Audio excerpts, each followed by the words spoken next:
lá, vamos falar de busca ternária. Primeiro, para falar de busca ternária, eu vou lembrar vocês o que é uma busca binária.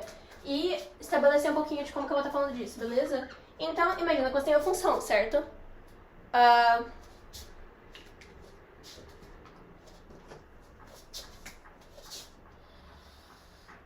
Imagina que você tem uma função, ok? E essa função, ela é crescente. Ela não precisa ser necessariamente bonitinha, mas ela é estritamente crescente. E eu quero achar qual é o ponto que tem um certo valor x, ok? O que eu vou fazer é, eu vou perguntar aqui, qual que é esse valor. Se ele for maior do que x, eu sei que agora minha função está restrita a esse espaço de busca.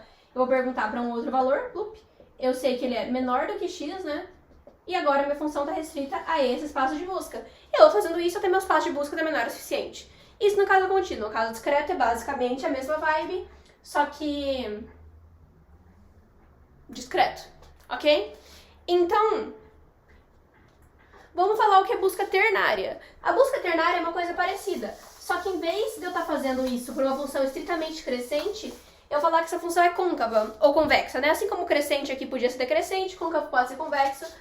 Eu nunca lembro qual que é qual, mas eu vou falar que a minha função ela é alguma coisa assim, ok? E eu quero achar qual é, geralmente, o ponto de máximo. Eu quero achar o máximo dessa função. Aqui parece uma parábola, mas a função não necessariamente vai ser uma parábola. Na verdade, a regra que a gente está falando é que ela é estritamente crescente até um certo ponto e depois ela é estritamente decrescente, ok? Então agora como que eu faço para achar esse ponto de máximo? Bom, aqui nesse caso contínuo, o que a gente pode fazer, vendo essa função, é eu vou olhar para um certo ponto e olhar ele bem pequenininho aqui, tá vendo? Bem pequenininho. E olhando bem pequenininho, eu falo, essa função tá crescendo. Legal. Dado que essa função tá crescendo, quer dizer que o máximo tem que estar pra cá, certo? Porque eu falei, ela só cresce, depois só diminui. E o ponto de máximo é quando ela termina de crescer e antes dela diminuir. Então, se ela tá crescendo, vai ser pra frente. Ok? Então, eu consigo diminuir aqui meu espaço de busca. Quando eu pergunto aqui, por exemplo, eu falo, ela tá descendo, então é pra trás. E eu vou fazendo isso, blá, blá, blá, até eu achar o meu ponto de máximo, que é o ponto em que minha função não cresce e nem diminui. No caso, a gente fala que a função tem que ser estritamente crescente até um certo ponto, depois estritamente decrescente. Ou você pode ter valores iguais só no ponto de máximo. Ok? Beleza. Então essa é a ideia de uma busca ternária. Mas agora vamos falar um pouquinho de detalhes. Então, isso aqui, na verdade, ele funciona pro caso discreto que eu tinha falado. Então, o que eu vou estar fazendo, na verdade, é... Caso discreto, eu tenho uma função que ela só cresce.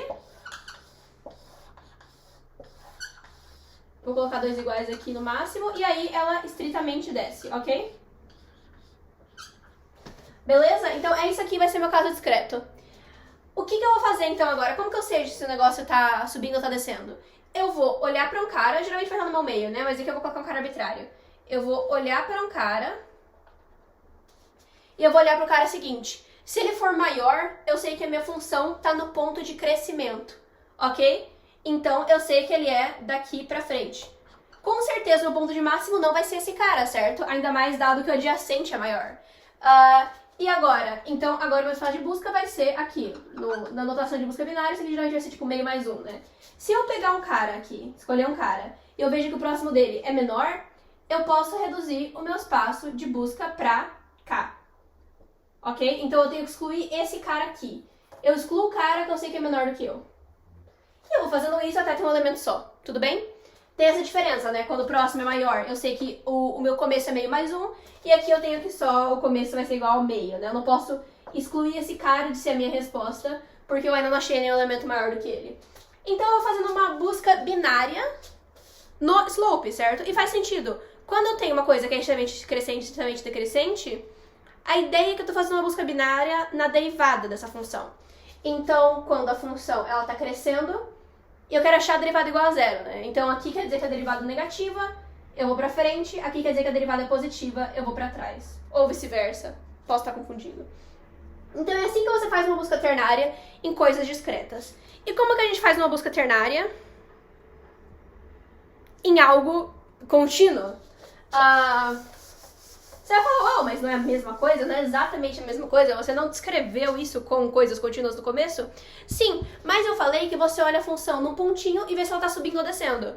O que isso quer dizer em computação? A gente não consegue pegar um delta, a gente não consegue pegar um deltazinho, que nem em cálculo, pra ver qual é a derivada de uma função num determinado ponto. Isso não existe. Bom, existem approaches. Uma delas é você pegar um epsilon, certo? Eu vou olhar minha função aqui e eu vou olhar ela epsilon pra frente.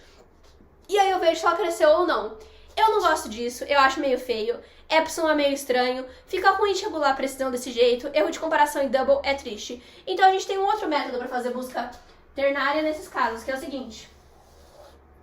Você, em vez de pegar o meio, que nem se faria na busca binária, você vai pegar 2 pontos. Geralmente a gente pega 1/3 e 2/3, certo? E eu vou comparar o valor nesses 2 pontos. Vamos ver os casos que podem ter acontecido, né? Vamos supor que são os 2 pontos que eu peguei o valor. Eu posso ter um negócio assim.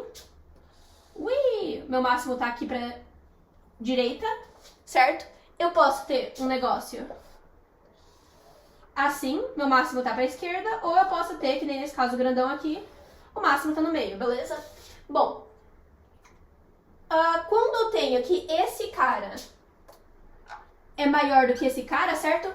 Quer dizer que a função não pode estar nessa parte estritamente crescente. Então, o máximo ou tá pra direita ou tá pro meio. Quando eu tenho que esse cara é maior que esse cara aqui, eu tenho que o máximo ou tá pra esquerda ou tá pro meio. Então, eu sempre vou cortar o meu espaço de busca em 2/3. Porque, nesse caso aqui, eu posso falar que aqui com certeza não tá minha resposta. E no caso tipo esse, eu vou falar que aqui com certeza não tá minha resposta. Eu não posso eliminar o meio ainda. E quando esse caso aqui, né? Porque meio que esse pode ser maior que esse, ou esse pode ser maior que esse, né? Aqui podia ser os 2 casos. Qual que eu elimino, então? Tanto faz. Tanto faz. Como tá no meio, não importa se você elimina esse ou elimina esse. No caso, os 2 não são a resposta. Então, qualquer um dos 2 que se joga fora, tanto faz, você não precisa se preocupar com isso. Inclusive, se eles forem iguais, né? Eles podem ser iguais. E se eles forem iguais, porque eles são iguais, mas isso não quebra a minha regra de ser estritamente crescente e estritamente decrescente, porque eles são iguais em pontos diferentes da função. Se eles forem iguais, tanto faz. Corta um dos terços do lado e vai funcionar. E aí você fica fazendo isso até você ter um negocinho pequeno o suficiente, certo? Você tá convergindo para sua resposta de uma maneira que eu acho mais elegante do que a outra maneira, ok? Então é assim que a gente faz busca ternária em doubles.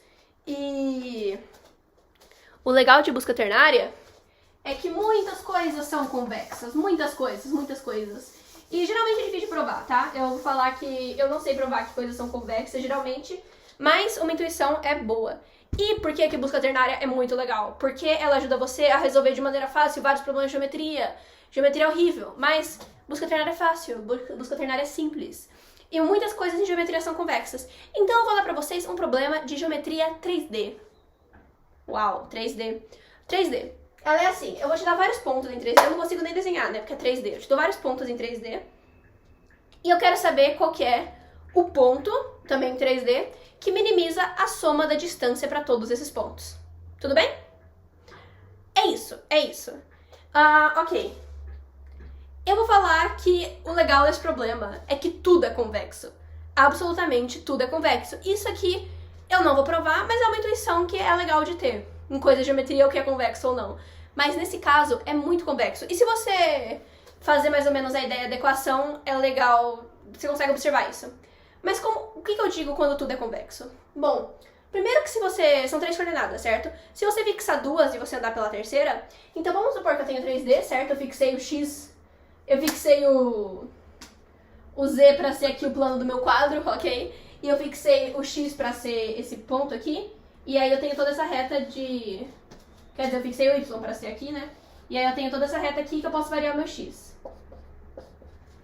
Se eu pegar a soma da distância até todos os pontos em função de x, isso vai ser convexo. Então, quando o meu ponto está lá no menos infinito, eu consigo ver que essa distância é muito grande, certo? Convexo, côncavo, eu posso estar confundindo. Quando eu tô lá no mais infinito, essa distância é muito grande. Então aqui a distância vai ser gigante. Aí, à medida que ela vai chegando mais perto da área onde os pontos estão, a soma das distâncias vai diminuindo. Então, ele vai diminuindo. E aí vai ter um ponto que vai ser o meu ponto de mínimo, né? E aí, até o mais infinito, ele vai voltar a subir. Então, aqui eu tenho que a soma das distâncias, ela é convexa, ou côncava. De qualquer jeito, eu consigo com uma busca ternária achar esse ponto. Beleza, mas isso aí é só fixando duas coordenadas, eu vou iterar pelas outras duas? Não. Tá, então eu vou falar que esse x é o melhor x, dado falar que é f de y, z, sei lá. Vai ser o melhor x possível, ok? E eu tenho os resultados dessa função, beleza? Então, f de yz é a evaluação dessa função no ponto de melhor x, ok? E uma coisa parecida com o z. Então, se eu fixar só o... Eu vou fixar só o z, beleza? Eu vou fixar só aqui o plano, esse plano. E agora tem o plano do meu quadro todo em que os pontos podem estar, certo? Eu tenho um plano e eu posso colocar pontos em todo esse plano. Eu quero saber onde minimiza a função. Bom, eu posso ver os y's e para cada y eu vejo qual que é o x que minimiza essa função, ok? Para cada y eu vejo o x que vai minimizar esse valor. Então, agora eu não só posso escolher o x, mas eu também tenho essa variável do y, certo? E a verdade é que, para cada y, esse par xy, isso também vai ser convexo. Então, para um y gigante, um y no infinito, até o melhor x é horrível. Até o melhor x vai ter uma soma de distância muito alta. Ok? Aqui no menos infinito. E lá no mais infinito também. E aí vai ter um ponto que é o melhor x, até que ok, quando eu chego mais ou menos na área que eu quero investigar. Então, eu vou ter algo assim. Certo? E aqui eu tenho um determinado xy, que é o melhor xy para esse determinado z. Então, para cada y, eu vou achar o x referente e eu sei que essa função também tem esse formato. E talvez vocês já estejam prevendo isso, é exatamente a mesma coisa para o z. Então, variando o z, e para cada z fixo, agora eu não consigo mais desenhar, certo? Porque é 3D. Variando o z, e para cada z fixo, eu faço esse negócio de achar o melhor xy, então para cada plano daqui, eu acho o ponto no plano que melhor satisfaz, a soma dessas distâncias também vai ter o mesmo formato de função. Muito legal. Meio confuso, né? Geometria 3D. Mas é muito legal isso, porque dá pra ver como busca ternária é uma técnica poderosa. Então, como que fica esse algoritmo? Eu vou fazer uma busca ternária no Z. E, em vez... Sabe aquela hora que eu falo, então vê o ponto da função? Eu divido em dois pontos e pego a avaliação naquele ponto, certo? É assim que funciona. O que vai ser a avaliação num dado Z? A avaliação num dado Z vai ser o melhor XY para aquele dado Z. Então, eu chamo uma segunda busca ternária. E o que vai ser o melhor XY para o dado Z? Vai ser o melhor X dado 1YZ. Então, eu faço uma outra busca ternária. Então, eu tenho uma busca ternária para o X, uma busca ternária para o Y, que usa a busca ternária como X para achar a evaluação da função, e uma busca ternária no Z, que chama a busca ternária no Y.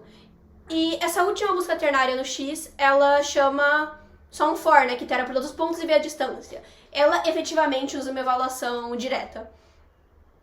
E qual que fica a complexidade disso? Bom, busca ternária, busca ternária, busca ternária, log ao cubo das dimensões, vezes o número de pontos, porque o x vai ter que iterar por todos os pontos para ver qual é essa soma de distâncias, que é a função que eu efetivamente quero minimizar. Então, eu tenho n log ao cubo do tamanho da dimensão para resolver um problema que parece muito complicado. Mas assim, dado que é geometria 3D e dado que é um negócio de double, né, não é nem geometria 3D de inteiro, é muito fácil de implementar isso. É o mesmo código do copia 3 vezes. Eu lembro que... E quando eu fiz um contest que tinha essa questão, tinha uma outra questão de busca ternária. Eu lembro que eu codei, 5 busca ternária no mesmo contest. Porque era uma questão de 5 busca ternária, essa questão de 3 busca ternária, e a outra tinha 2 busca ternária, na mesma questão. Então eu codei 5 busca ternária no mesmo contest. É muito fácil de codar. É muito fácil de codar, porque você copia e cola a busca ternária, sabe? É muito rápido. E, enfim, é um método muito legal. E em geometria, tudo é convexo ou côncavo, tudo segue as funções. Legal. Legal. Busca ternária é legal. Eu espero que vocês consigam se divertir com isso. Implementem, tomem cuidado em implementar. Lembra esse negócio de que discreto é diferente de contínuo. Discreto eu acho melhor você fazer por essa derivada, que é pegar a diferença de dois elementos adjacentes. Contínuo eu acho que é melhor pegar esses dois carinhas aí e fazendo essa brincadeira. Um método não funciona muito bem como o outro. Mas assim, o que você acharem melhor. Lembra também que quando eu tô pegando esses dois caras, eu tô reduzindo meu espaço de busca por 2/3. Então não fica log 2, né? Fica um pouco pior. Então é nlog ao cubo, esse log é um pouquinho pior em complexidade, todos os logs são iguais. Então algo que é log base 10 é a mesma coisa em termos de complexidade de algo que é log base 2, porque só muda por uma constante. Então tem uma constante um pouquinho pior de fazer esse método de double. Mas em geral não faz diferença pra complexidade, então pode ficar de boa. Divirtam-se. Divirtam-se. E também você tem que fazer 2 chamadas, né? Isso também é meio chato. Enfim, mas é tranquilo. Adeus.